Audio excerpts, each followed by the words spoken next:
Hello, Tara. Hello. All right. So, tell us a bit about you. What do you get up to here in Vilcabamba? So I've been here. First came in 2010, and then moved here in 2011. Okay. And after I was in the Fukushima wave. Yes. They came here after Fukushima. I've had a variety of different jobs since I've moved here. Most recently, I got my license to be a realtor. Wasn't planning on that, but it fit really well. I had a young child and was needing to find a new job, and heard about the course in Loja, which is a city about 45 minutes away, and I signed up for the course and got my license, and I've been working in rentals and properties for sale for the last a little bit over 2 years. So yeah, I'm involved in real estate here in Vilcabamba. I'm involved with the alternative school here in Vilcabamba, and actually the majority of my family now lives here in Vilcabamba too, which is... That's right. Who came first? Was it your mom? Yeah, my mom and I. Yeah, okay. So I helped move my mom down to Panama in 2008. Okay. And I wasn't quite ready to leave the States until 2010. 2010 came around, and I was looking to move to a new place that I thought would be perfect for my mom, and for actually my whole family and future family.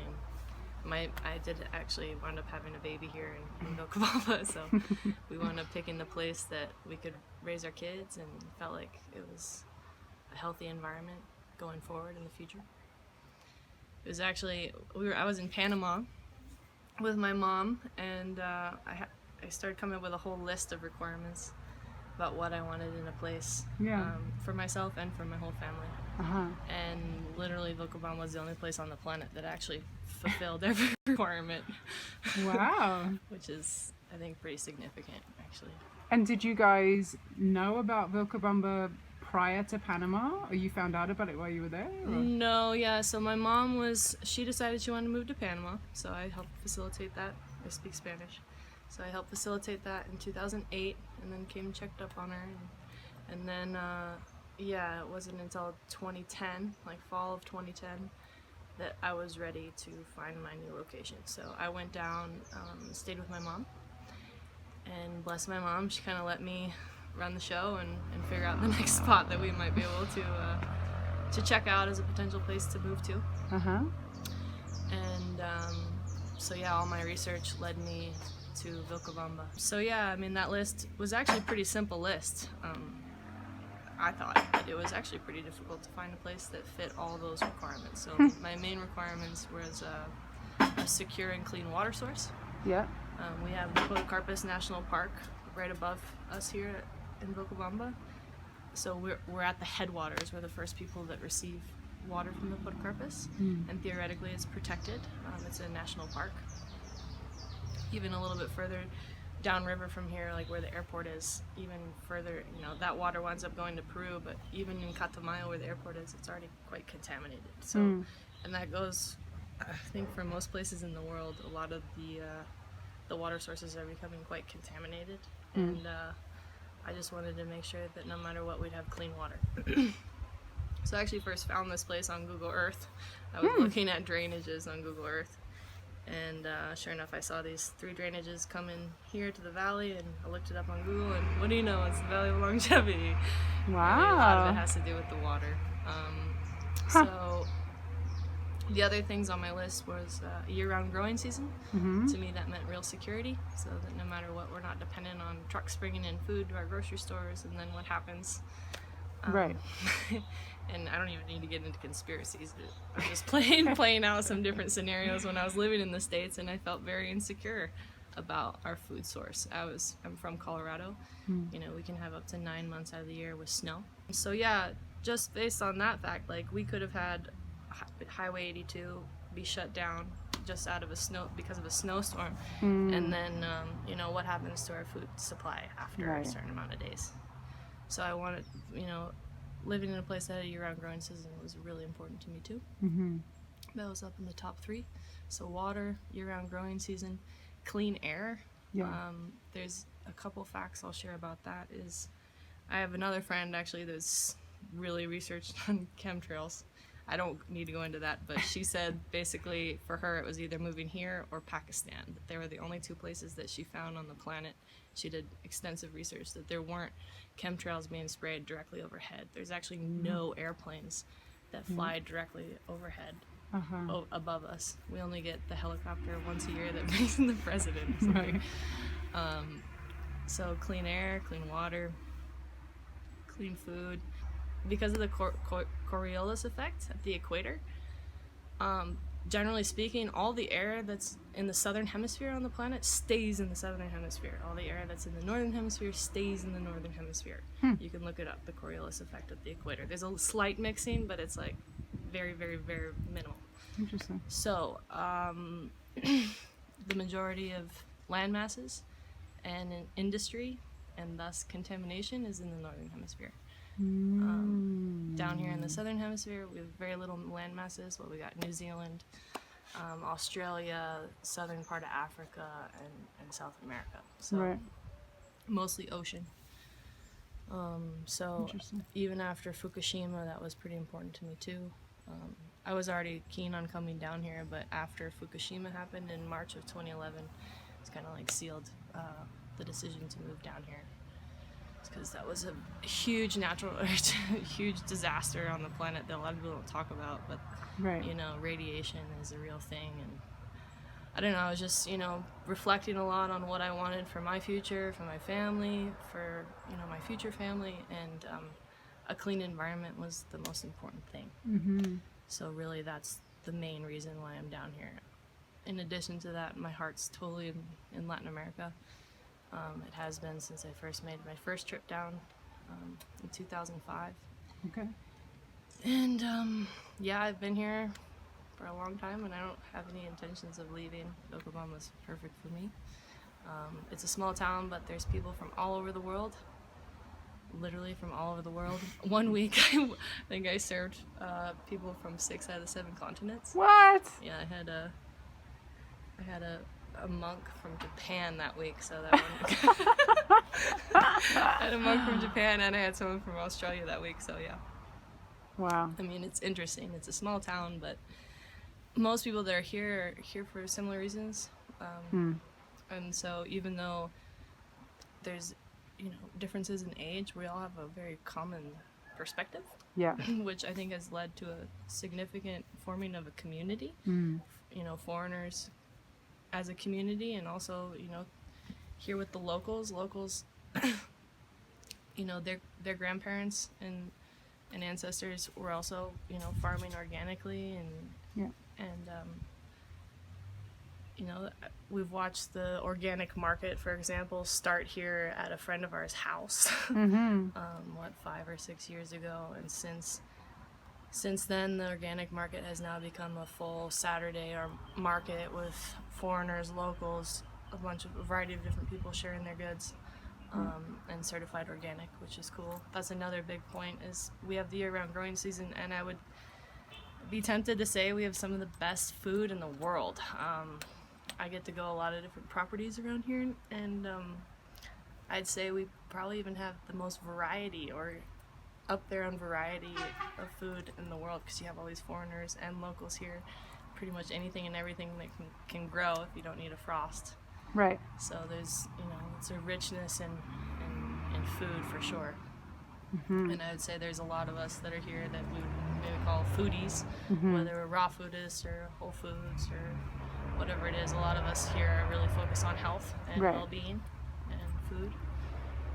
So the other thing that's unique to Vilcabamba, I've traveled a lot in Latin America, and Vilcabamba is the only community I've gone to as far as where there's a foreign population that's not just retirees. There's people here from all age ranges, right? Younger people. There's a lot of people coming here to raise families now. Yeah. So you mentioned speaking Spanish. You speak brilliant Spanish. How did that come about? Because that's something that a lot of the foreigners here struggle with, especially in the beginning.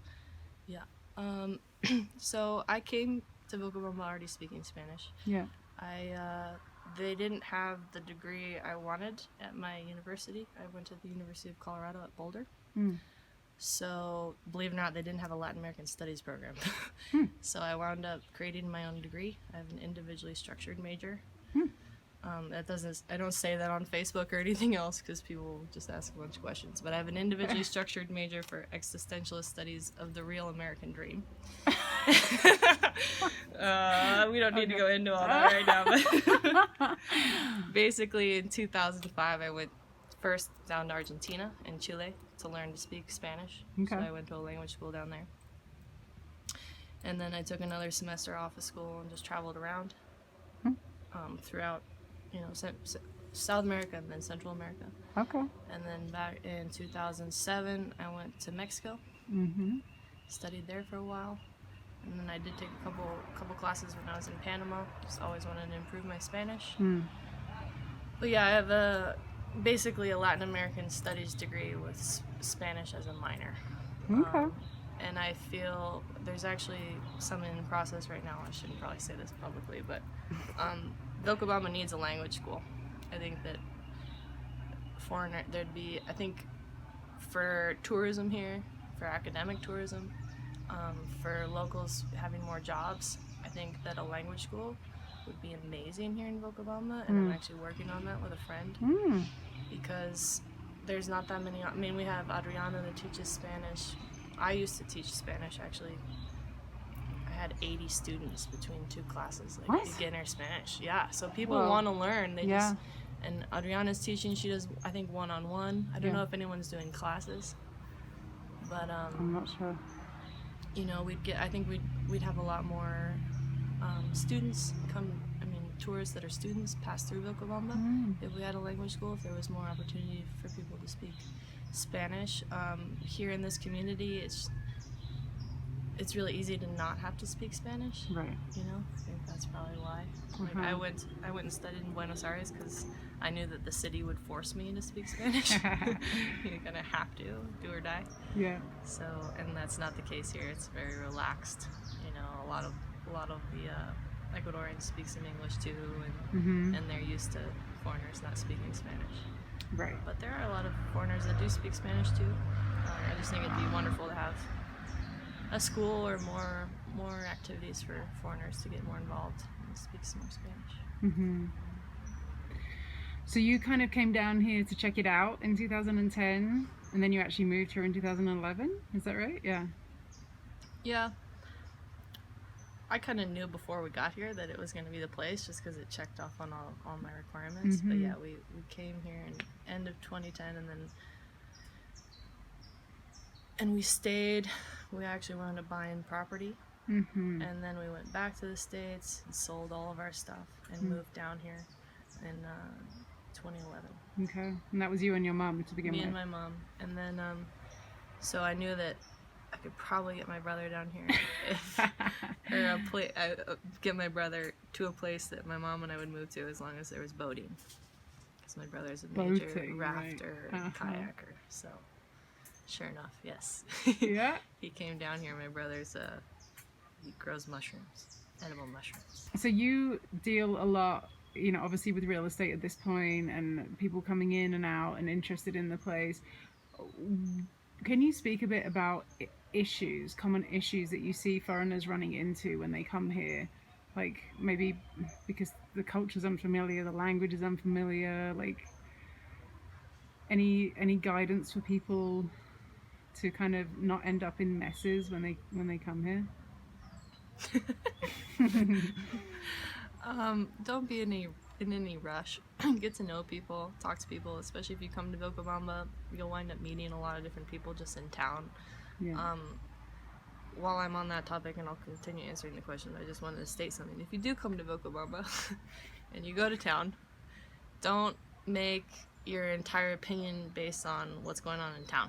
Town is like a different vibe in a way. A lot of the foreigners that are here, you'll actually never see them in town. Yeah. They found their little sanctuaries and they're off in their own world. You might see them at the Saturday organic market, but for the most part, the people that are in town are always in town. I know I've had a lot of clients that come in, they're like, I don't know if I could really live here. I see the same, this is going on. But just have an open mind. There's a lot more going on here that you won't see by just coming into town or spending a few days. Right. And yeah, not be in any rush, you know, not be pushed by anybody to buy something real quick because it's it's this or that, or Right. I think it's important to talk to different people and see who you can trust. A lot of people have some good advice. People have been here for a really long time. Mm-hmm. You know, obviously learning a little Spanish helps before you get here. Yeah. But generally speaking, locals are really warm. You know, they're kind, they're warm, they're used to foreigners, or they like when foreigners actually greet them. Like it's custom to say buenos dias, buenas tardes, to say hello to people. If you don't say hello to people, that's when you're gonna get that kind of like cold, like feeling like, oh, am I welcome here? Am I not? Like, Right. generally speaking, the people that have felt that way, I'm like, well, are you saying hello to people Right. when you pass by? Because that, right off the bat, like, if you're warm and are greeting them in the way that they're used to being greeted, you know, locals are happy, I think, for the most part, you know. Yeah. They're happy that we're here, especially if you have respect and you try to speak the language and do your best to be courteous.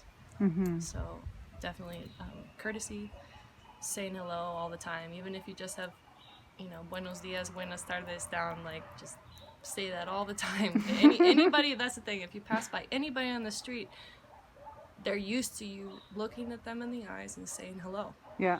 And when you don't, that's actually considered kind of like gringo rudeness. Yeah. That's where a lot of that comes from. So yeah, my biggest advice is come down here with that same feeling. Like, that was one of the stark contrasts for me when I always went back to the States. I was like, wow, people are so cold. Like, Yeah. Uh-huh. I'm so used to saying hello to everybody and seeing them in the eyes and you know, acknowledging them, and that's what, I mean, Latin America is like family, love, like warmth, you know. Mm-hmm. So I would say that's my biggest recommendation, is just to be courteous, be respectful, be patient, and greet everybody. Say please and thank you. You're giving us the manners lowdown here. It's important. And here's another one, if you can remember this, for some people, for the most part, when you're passing somebody by in the street, you're saying hello and, you know, good morning or good afternoon or buenas noches if it's the nighttime. If you're passing by somebody that's eating food or at a table about to be served food, it's customary for you to say buen provecho. Yeah, it's like saying kind of bon appetit. We don't have a exact phrase for that in English, I don't think, but that's common courtesy when you're just passing by a table, acknowledging somebody's there and saying basically enjoy your meal. Yeah. Wonderful. You've touched on this a bit already, but just in case there's anything else you want to throw into the mix, things that you especially appreciate about living here, things that you enjoy. For me, like I was just saying, to me it's the culture more than anything. I love Latin America. I mean, being here in Ecuador, I feel like I'm at home. I've just always kind of felt at home around the Latino culture, just because of those same reasons I was just talking about. People acknowledge you, they're friendly, family is the most important thing. And that means the world to me, like having community and people that no matter what, you know, I have friends, even though I'm from a different place, I feel very welcome here. And I hope to, you know, give back to this community and be of service to all the people that have been of service to me. Beautiful.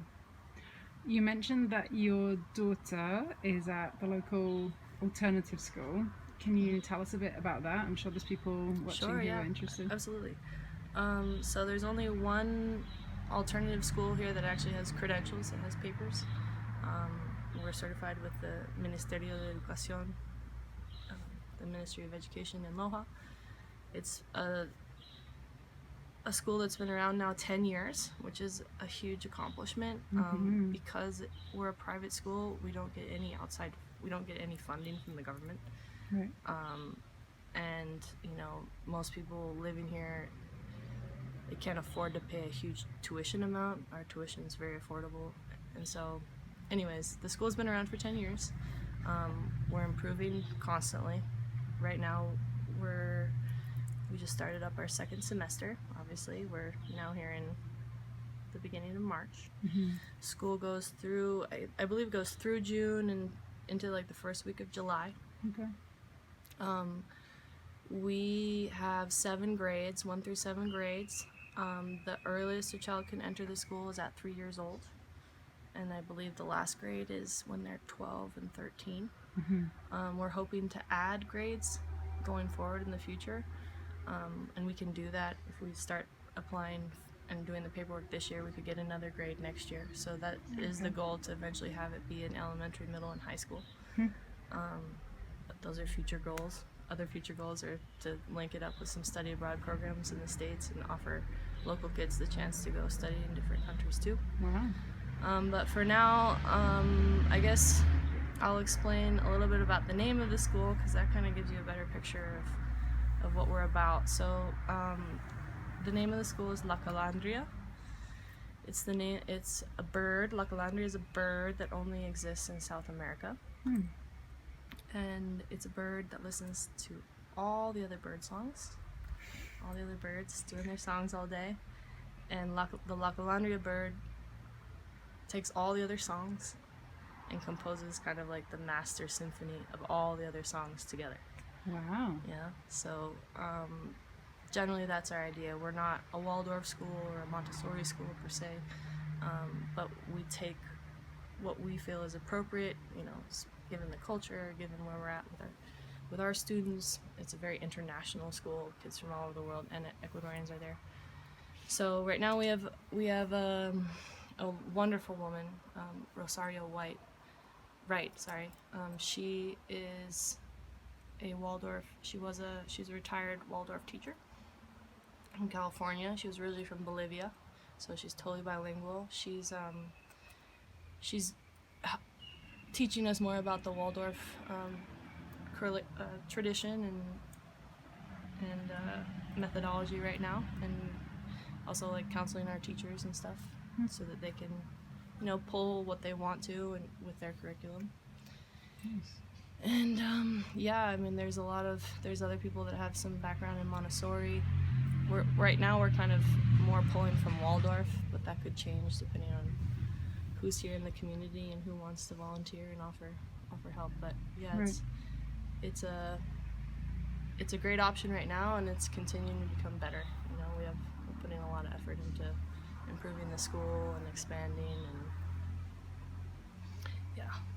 And so your daughter's there. My daughter's there. Yeah. How old is she now? She's now 4. Okay. Yeah. She's kind of like 4.5 though, right? Yeah, like she's she's like on the way 4. to Yeah. She'll be 5 in July. Okay.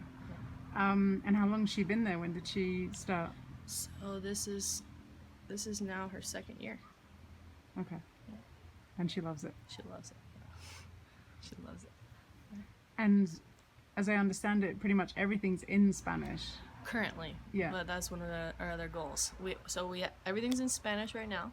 We do have English classes that are being offered to all the kids. But one of our other goals is to become a bilingual school. Yeah.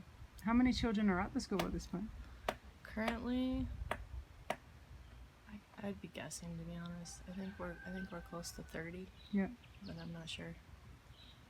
We can expand. We can have more kids. We just have to hire another teacher. So that'll all come. And how's it going with working in real estate here? Did you ever imagine you would work in real estate? No, Are you enjoying it? I had no plan on that. This has been and a couple even of now, years. it's still kind of like, I'm a real estate agent. Okay. That's been a couple of years too, right? You said. Yeah, a little over 2.5. Yeah. Okay. Yeah, I had no plan on becoming a real estate agent, nor do I consider myself kind of like a normal real estate agent. Yeah. I was highly motivated to get my license so I could actually have some influence in some areas around here that I deem to be really, really important and sacred places. That was actually one of my most proud moments. Was a couple weeks ago. Actually, I basically made a deal so that 6 different electric posts and wires didn't come into it. There was, if I didn't make this deal that I made like a week and a half ago, basically the grid and six posts and electric lines and everything was going to be installed in a very, very, very sacred place that, you know, I don't think is ever meant to have electric lines in. So anyways, that's kind of the other side of real estate that I don't know, not a lot of people know about. A lot of my properties that I'm working with or trying to find new caretakers for, they're not even on my website. Oh. Yeah. A lot of everything I've ever sold has actually never even been on my website. Really? Yeah. I don't know, a lot for me with real estate is energy flows, you know? Obviously I need to get my website up to par, and hopefully I will by the time this video goes out. So I can show more of what I'm working with, but no, real estate, I'm sure you could speak to this, there's heightened synchronicity in this town. Yeah. You know? And I don't know, I just feel like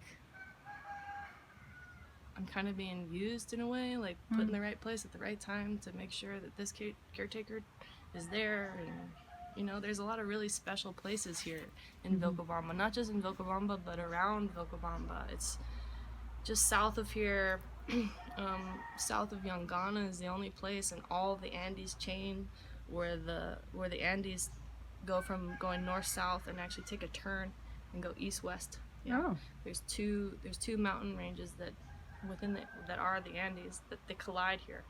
Yeah.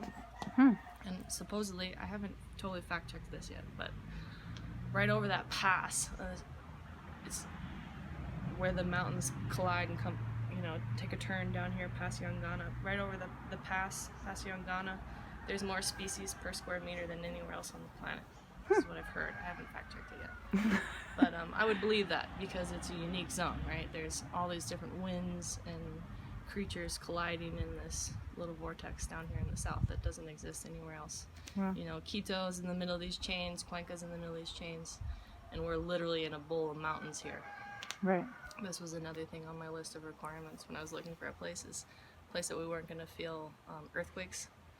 And they weren't really close to volcanoes. So down here in the south, and I think that it's because we're in this bowl of mountains, we're not being rattled as much. But the other thing that happens because of the curve is we have way more water drainages. There's a lot of drainages that come, you know, into Vilcabamba and then also into Kinara, Masanamaka, Yangana. So because of that, there's some, you know, pristine water sources that I think are really important to keep pristine and clean. And really, like, my goal with my work is to do that. I have some things in the works that I can't really say publicly, but, you know, I'm kind of an environmental realtor, if there's such a term. Wow. But, yeah. And I've been working a lot, and the real estate market has not been that good for a while. I was just making a living off of rentals for, like, the first year and a half, and now there's some pieces of land that are selling, but it's definitely a buyer's market if you guys want to come down here. And I do say this to people when they ask, well, why is it, you know, what dictates the real estate market down here? What have you noticed? And for me, it seems like there's booms in real estate down here depending on what happens globally, right? 2000, before the year 2000, that was the first big boom. A lot of people anticipating a crash at that time with the computer system. I would say next big boom was right before 2012. Right. And also then you had the Fukushima wave as well during that time, which there's a lot of young families that came down here. Yeah. During the Fukushima wave. I was part of that wave too. But yeah, I think that depending on what happens globally, I think there's been a lot of people that have come here and scouted Vilcabamba to kind of know that it's their place to go to if this or this happens on the planet, you know. There's just a lot of extremes going on worldwide, and for me, for example, trying to find a place that had real security, this place had that security, it had the balance that I was looking for, you know. Even to this extreme where I was thinking that even if the poles flipped, there was a good chance that Ecuador would stay in the middle. But I have no idea if that's going to happen or not. But yeah. So there's quite a lot of kind of suspect, serious stuff going on in the world right now, do you anticipate we may be about to head into another big boom? Yeah. I'm gearing up for that. I don't know what's gonna happen globally. We got the coronavirus now. I mean, there's I don't know. There's just so much going on in the world right now. Yeah. And to me, instead of going down different rabbit holes of conspiracies and this and that, to me, my thinking was more, okay, like, what do I really need? What do I definitely need for my family? What do I need for my daughter? Clean air, clean water, food security. Right. A place where you don't have to, well, the other point was a place where taxes aren't so high. You always have to work and to be able to afford taxes. In the United States, you always have to work to be able to make money to pay for your taxes. Whereas down here, taxes are nothing. It's not even relevant really to talk about. So the fact that there isn't these high costs of living, you know, also we don't have to pay for air conditioning, we don't need heat. Right. You know, to me it's like the perfect place to live. Yeah. You know, it's amazing to me that the majority of the population on the planet's in the north, when like climate wise and given the geography, it doesn't actually make a whole lot of sense. Right. Most of us should be living in the tropics. I would say. But we all, you know, we've gotten used to, you know, the conveniences of the modern age, of transportation and shipping things from all over the world, which to me is insane. Like, we're shipping stuff from country to country, you know. At some point, I don't think that that's going to continue to happen, and people need to really think through, like, okay, so if I could only live off of what my surroundings provides me, where do I want to live? Like, to me, this is a question that I ask my friends.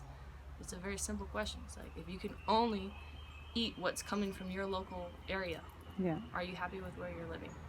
Right. I mean, here we're gonna be living like kings still, you know, eating fruit, and that's the thing too. Food is just so affordable in the United States. I couldn't make a living. I was completely living off of credit. I was running a pedicab company, so I was dependent on my physical body to bring in an income, and I didn't have a kid at that point, which was good. But actually, one of my points where I started thinking about seriously living abroad was, or finding another place to live, is because I started researching gas masks. Yeah? Yeah, we started the business in Aspen. We had a branch pedicab business in Aspen, and then we moved a second branch to Boulder. Okay. And in Boulder, I was riding my bike behind a lot of traffic and cars. So I almost got hit 3 times, and I started researching gas masks on eBay. I'm like, this is going too far. And I couldn't afford health insurance. That was the other point I was going to say. I couldn't afford health insurance, so and living off of debt, and it was just, I didn't see much of a future there. I wasn't willing to get a mortgage. I wasn't willing to kind of be a slave to the system and never get ahead, you know. Wow. Just kind of needed to reevaluate and see, oh, what do I really need, and where can I get that? And, you know, down here, a lot of the basic things that you need are already taken care of.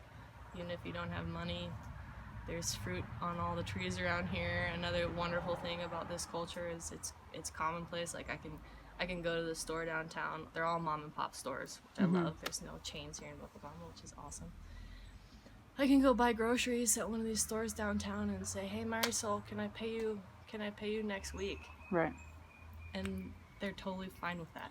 You know, like, you basically have credit at any store. Yeah. And they know you because they've seen you the last 10 years, and they know you're going to pay. So that's another important thing to me about Vilcabamba, is like real security, community, feeling like we all kind of got each other's back no matter what happens. So you foresee yourself at this point staying here? For sure. Yeah. Yep. I actually get really nervous leaving here. I've only left here once, and it was the last couple of weeks. I went to the coast for the first time. Oh yeah? Yeah. I get anxiety out of here. It's like, Vilcabamba has everything that I felt like I needed and my family needed to, you know, have a future, and I feel safe here. When I go outside, I don't feel as safe, you know. The coast, I don't know. I had a lot of anxiety even in the United States until came down here and kind of figured everything out. All right, we've covered a lot of ground. Are there any kind of final thoughts, suggestions, inspirations you want to share with anyone, especially if they're watching this and Well, it's just a point from a business related things real quick. Mm-hmm. If you're at all interested in real estate here in Vilcabamba, please write me personally. Like I said, a lot of the properties I'm selling are not online, and a lot of them I won't put online for various reasons. But I'm happy to be of service if I can answer any questions for people that are curious about moving down here or wanting to come take a trip down here. I know most everyone here in Vilcabamba, local or foreigner, so I'm happy to be of service. And yeah, beyond that, I guess, you know, I haven't said what I've said during this interview on any other media means. Like there's nowhere else on the internet or online that I've said what I've said on this video. A lot of things I've said on this video are things that I talk to my clients about. But yeah, I mean, it's wild for me to even hear you're moving to California. I said at the beginning of this interview, I'm like, I don't know, I think a lot of my answers might deter you from wanting to move to California, but no, I think, I don't know. It's important at this day and age, I think, overall, to just kind of stop and think and evaluate and reflect and kind of ask yourself what you really need. Like, I have a lot of friends that are totally in the rat race in the United States, you know, and don't even take care of their kids, really. They're in daycare all the time. Right. You know? There are other ways. I know in the United States, most people, like, categorize everyone that looks Latino as Mexican. They don't, you know, it's like, no. Latin America is huge, and it's very diverse, and it's amazing, and it's the true breadbasket. And there's some huge political things that are going on in Latin America because of the richness of Latin America. And, God, I could say so much. I don't know what to say. Just, you know, take a trip down here and see what you think. No, I love Ecuador. My heart's in Ecuador and in South America, and of course I'm biased. I love it. I love it down here. But I do think it's important, you know, going forward to think about where you're living, you know, in every respect. Are you in a place that's close to where flooding could occur? Are you in an earthquake zone? What are your plan A, B, C, D, and E? I think that's really important, you know. These are the things that we're doing with the schools, like outdoor education, survival skills. Like, what do we really need to know? Right. You know, especially going forward, like, what does my child need to know? No matter what happens, that she's going to be okay. Yeah. And, you know, I think a lot of people in the United States are, like, so entrenched in kind of consumer society that a lot of people have lost track of, like, what's real, you know, what's important, and what would happen if this happened, you know, like, we can't be dependent on a system that's not necessarily looking out for our best interests. So, have a garden, have your security. But yeah, if you can only have a garden 1 month out of the year, you might want to think about where you are. I don't know. All right. Well, thank you so much, Tara, for sharing all of this. It's been wonderful. My pleasure. And I will obviously put links to your website and for people to be able to contact you. Yeah, maybe people will come and check things out in Vilcabamba. So thank you. Thank you, Angela. Please come back. Don't stay up there too long. I'll try. Yeah. All right. Always have your ticket out.